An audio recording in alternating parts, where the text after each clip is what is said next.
Hello বন্ধুরা, আমি চলে এসেছি আমাদের সবার প্রিয় আমাদের বাঙালির রান্নাঘরে। আজকে আমি মৈত্রেয়ী। আজকে আমি তোমাদেরকে করে দেখাবো একটা চিকেনের প্রিপারেশন। চিকেনের প্রিপারেশনটা খুবই সিম্পল, আর এটা করতে খুব মিনিমাম ইনগ্রেডিয়েন্টস লাগে। এটা একটা ট্রাইবাল রেসিপি। নর্থ ইস্টার্ন ইন্ডিয়ার গারো উপজাতিদের মধ্যে এই রান্নাটা দেখতে পাওয়া যায়। এটার নাম চিকেন কাপ্পা। চিকেন কাপ্পা, চলো আমরা দেখে নিই চিকেন কাপ্পা রান্না করতে কি কি লাগবে। ইনগ্রেডিয়েন্টস এর মধ্যে আছে চিকেন, লঙ্কা, কাঁচা লঙ্কা, খাবার সোডা, নুন, আদা বাটা। বাস জাস্ট এই ইনগ্রেডিয়েন্টস গুলো দিয়েই আমাদের আজকের রান্নাটা হবে। তোমরা সবাই হয়তো একটু আশ্চর্য হচ্ছ যে কি ব্যাপার, এটাতে কোনো তেল নেই কেন। এটা actually zero oil cooking, zero oil recipe. তোমাদের যারা ডায়েট করে বা যারা স্বাস্থ্য সচেতন তাদের জন্য এটা খুব ভালো। চলো আমরা প্রসিডিওরটা শুরু করে দিচ্ছি। আমি চিকেনটা নিয়ে নিয়েছি। আমি এখানে নিয়েছি 350 গ্রামের একটু বেশি চিকেন। তার ভেতরে আমি দিচ্ছি নুনটা যে যার স্বাদ মতো দেবে। আমি দিলাম খাবার সোডা। 350 গ্রামের একটু বেশি চিকেনে আমি হাফ টিস্পুন মতো খাবার সোডা দিলাম। আমি দিচ্ছি আদা বাটা। আদাটা একটু রাফ করে বাটা আছে, খুব মিহি করে বাটা নেই। এটা এটা আমি হাফ টিস্পুনের একটু বেশি দিলাম, কারোর ইচ্ছে হলে আর একটু বেশি দিতে পারো, কোনো প্রবলেম নেই। আর আমি দিচ্ছি এটার ভিতরে কাঁচা লঙ্কা। কাঁচা লঙ্কাটা একটু যে যার টেস্ট ওয়াইজ দেবে। এটা একটু ঝালই হয়, অরিজিনাল প্রিপারেশনটা খুব ঝাল হয়, কিন্তু এটা যে যার টেস্ট ওয়াইজ তোমরা দিতে পারো, টেস্ট পার্ট ওয়াইজ দিতে পারো। কে কিরকম ঝাল খাবে সেটা সেই অনুযায়ী তোমরা দেবে। দিয়ে এবারে আমি চিকেনের সমস্ত ইনগ্রেডিয়েন্টসগুলো পরপর মিশিয়ে ভালো করে মিক্স করে দিচ্ছি। মিক্সিংটা হয়ে গেলে আমি এখানে গ্যাসের বার্নারটা অন করেছিলাম, কড়াটাও একটু গরম হয়েছে। আমি পুরো চিকেনটা এর ভেতরে দিয়ে দিচ্ছি। দিয়ে এবার আমি একটু নাড়াচাড়া করব। আমি ফ্লেমটা একদম সিম করে দিয়েছি, নাড়াচাড়া করব। একটু নাড়াচাড়া করে আমি এটাকে চাপা দিয়ে দেবো। চাপা দিলে ন্যাচারালি চিকেন থেকে একটু জল বেরোবে। এটাতে কিন্তু বারবার বলছি কোনো রকম কোনো অয়েল পড়ে না, এটা জিরো অয়েল রেসিপি। খুব সিম্পল, খুব মিনিমাম ইনগ্রেডিয়েন্টসে হয়। একটু নাড়াচাড়া করে আমি চিকেনটাকে জাস্ট একটু চাপা দিয়ে দিচ্ছি। ইন দ্য মিন টাইম আমি একটু গরম জল বানিয়ে রেখেছি, সেটা আমি সামনে রাখলাম। আমাদের একটু ওয়েট করতে হবে চিকেনটা থেকে যখন জলটা বেরোবে, জলটা বেরিয়ে চিকেনটা একটুখানি নরম হবে, তখন সেইটার জন্য আমি একটু এটা দেখাতে পারছি না, তার কারণ একটু চাপা দিয়ে রাখাটা খুব দরকার। তাও মাঝে মাঝে আমরা একটু নেড়ে দেবো যাতে চিকেনটা কোনোভাবেই কড়ার সাথে লেগে না যায়। আমরা যে পাত্রে রান্না করছি তার সাথে যাতে কোনোভাবেই লেগে না যায় সেই ব্যাপারটা দেখতে হবে। তো এই যে দেখো, আমি চিকেনটা যে এই কড়ার ভেতর দিয়েছি তাতে কি হয়েছে, অলরেডি জল বেরোতে শুরু করে দিয়েছে। চিকেনের কালারটাও আস্তে আস্তে চেঞ্জ হচ্ছে। এটা একটু স্লো ফায়ারে রান্না করলে খুব ভালো হয়, কিন্তু আমাদের কাছে সময়টা কম আছে বলে আমি একটু হাই ফ্লেমেই রান্নাটা করছি। এটা স্লো ফায়ারে করলে খুব ভালো হয় রান্নাটা। তো এই যে দেখো অলরেডি জল বেরোতে শুরু করে দিয়েছে।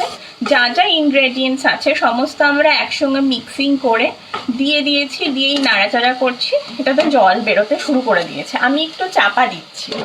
এবার আমি জাস্ট তোমাদের বলছি, এইটা কিন্তু জিরো অয়েল রেসিপি, কিন্তু এটা অসম্ভব টেস্টি হয়। কিন্তু এত সামান্য ইনগ্রেডিয়েন্টসে তৈরি বলে তোমরা কিন্তু কেউ ভেবো না যেরকম এটা ভালো হবে না। তেল নেই, পেঁয়াজ নেই, রসুন নেই। ইউজুয়ালি চিকেন রান্না করতে আমাদের যে যে ইনগ্রেডিয়েন্টসগুলো লাগে সেগুলো কোনোটাই নেই। তো কিন্তু তা বলে কিন্তু জিনিসটা খারাপ হবে না, এটুকু আমি বলতে পারি। আর এটা একদম মানে অথেন্টিক ভাবে রান্না করা হচ্ছে, যেমন গারো উপজাতির লোকেরা রান্না করে। খালি দুটো জিনিস আমি চেঞ্জ করেছি। গারো উপজাতির লোকেদের কাছে নাগা চিলি বা পাহাড়ি লঙ্কা পাওয়া যায়, যেটা অসম্ভব ঝাল, সেটা আমার কাছে অ্যাভেলেবেল নয়, তাই আমি আমাদের নর্মাল কাঁচা লঙ্কা দিয়ে করেছি। আর খাবার সোডাটা আমি ব্যবহার করেছি, ওরা খার বলে একটা জিনিস ইউজ করে, যেটা আমাদের এখানে অ্যাভেলেবেল না। খারের জায়গায় আমি খাবার সোডাটা ইউজ করেছি। আদারওয়াইজ প্রসেস বলো বা ইনগ্রেডিয়েন্টস বলো, এভরিথিং সেম। হ্যাঁ, এই যে এবার এসে আমরা একটু রান্নাটা দেখি। দেখো মোটামুটি জল বেরোচ্ছে এবং চিকেনের কালারটা কিন্তু আস্তে আস্তে চেঞ্জ হচ্ছে। এই যে চিকেনের কালারটা আস্তে আস্তে চেঞ্জ হচ্ছে এবং কাঁচা লঙ্কাগুলো দেখো একটু একটু নরম হচ্ছে। আমাদের কাজ হচ্ছে একটাই, যখন যেমন যেমন একটু করে চিকেনটা নরম হবে, কাঁচা লঙ্কাটা নরম হবে, জাস্ট একটু ঘেটে ঘেটে দেওয়া। তোমরা ইচ্ছে করলে লঙ্কাটা কুচি করেও দিতে পারো, কিন্তু লঙ্কাটা কুচি করে দিলে না বড্ড বেশি ঝাল হয়ে যায়। সবাই হয়তো অতটা ঝাল খাও না, একটা দুটো লঙ্কা একটু মানে একটুখানি ঘেটে দিলেই ব্যাপারটা ভালো হয়। এখনই আমি যে রান্না করছি একটা সুন্দর গন্ধ কিন্তু বেরোচ্ছে, যেটা আমি ক্যামেরার ওই পাশে তোমাদের কাছে পৌঁছে দিতে পারছি না, বাট এটা কিন্তু একটা সুন্দর গন্ধ বেরোচ্ছে। এরকম ভাবে মোটামুটি চিকেনের কালারটা আমার চেঞ্জ হয়ে গেছে। তো আস্তে আস্তে চেঞ্জ হচ্ছে, এটা একটু রান্না হবে, আর একটু হোক, তারপরে আমি নেক্সট কি করতে হবে বলে দিচ্ছি। তো তোমরা দেখো, এটা আমি সিলেক্ট করলাম আজকে যে চিকেনের তো অনেক ধরনের প্রিপারেশনই হয়, দেখা যাক না একটুখানি জিরো অয়েল কুকিং করে কেমন হয়, বা একদম কম ইনগ্রেডিয়েন্টস দিয়ে কম মশলা দিয়ে কি বানানো যেতে পারে। সেটা যখন আমি চিন্তা করছিলাম তখন মনে হলো এটা করা যেতে পারে। এটা খুব কম সময় হয়, যে কেউ করতে পারবে, এবং এটা খেতে অসম্ভব ভালো হয়। আর এটা দিয়ে ভাত কিন্তু খুব ভালো লাগে, একটু ঝাল ঝাল হয়। তাও ঝালটা তো আমরা যে যার মতো করে অ্যাডজাস্ট করে নিতেই পারি, কাঁচা লঙ্কাটা কম দিলাম বা বেশি দিলাম। আদারওয়াইজ আদা, নুন আর খাবার সোডা, এর বাইরে আর কিছু পড়ে না। তো চলো আমরা দেখি এবার চিকেনের ব্যাপারটা। একটু কি সমানে জল বেরিয়ে যাচ্ছে চিকেনটা থেকে। আমাদের এই মাঝে মাঝে চিকেনটাকে নেড়ে দিতে হবে, লঙ্কাগুলো একটু ঘেটে ঘেটে দিচ্ছি আমি। এরকম ভাবে নাড়তে নাড়তে রান্নাটা প্রায় হয়ে আসবে। যেহেতু চিকেন তার সঙ্গে আবার খাবার সোডা আছে, তাতে জিনিসটা খুবই নরম হয়ে যায়। অ্যাকচুয়ালি গারো উপজাতির লোকেরা চিকেনের যে বনি পার্টটা হয়, মানে একটু শক্ত যে পার্টগুলো হয়, সে লিভার মানে চিকেনের মেটে যেটা আমরা বলি, গিজার্ড, তারপর হচ্ছে গিয়ে উইংস, এই পার্টগুলো দিয়ে ওরা এই রান্নাটা করে। তো এই যে দেখো, আমরা প্রায় চিকেনের কালারটা চেঞ্জ হয়ে একটা ব্রাউনিশ ব্যাপার এসছে। তোমরা ক্যামেরায় বুঝতে পারছো কিনা আমি জানি না, বাট আমি এখানে দেখতে পাচ্ছি ব্যাপারটা বেশ একটা ব্রাউনিশ এসছে। তো নাও আমি এখন দিচ্ছি, আমি আগে থাকতে একটু গরম জল করে রেখেছিলাম, সেইটা আমি দিচ্ছি, যাতে রান্নাটা একটু তাড়াতাড়ি হয়ে যায়। এটা ইচ্ছে করলে কেউ একদম স্লো ফায়ারে ধীরে ধীরে করতে পারে, একটু সময় লাগবে, বাট ভালো হবে। চিকেনের জুসেই ব্যাপারটা হয়ে যাবে, কিন্তু অতটা সময় এই মুহূর্তে দেওয়াটা পসিবল হবে না বলে আমি এটার মধ্যে একটু গরম জল মেশালাম, কিন্তু এতে টেস্টের কোনো ডিফারেন্স হবে না। এবার যেটা হচ্ছে যে এটাকে এবার একটু নাড়াচাড়া করে, আমি ফ্লেমটা একটু বাড়িয়ে দিলাম, একটু নাড়াচাড়া করে আমি এটাকে চাপা দিয়ে দেবো। এবার এই একটু আমি নাড়াচাড়া করে দিই, তারপর বলছি আবার।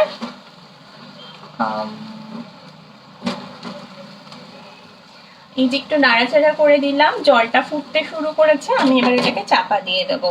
এবার আমার চিকেনটা যেটুকু হওয়া বাকি আছে বাকিটা হয়ে যাবে। আমি একটুখানি যে বাটিটার ভেতরে আমি একটু ম্যারিনেট করেছিলাম সমস্ত ইনগ্রেডিয়েন্টস গুলো, সেই বাটি ধোয়া জলটাও দিয়ে দিচ্ছি। কোনো কিছুই ফেলা ঠিক না, কোনো কিছুই নষ্ট করা উচিত না, তাই জন্য দিচ্ছি।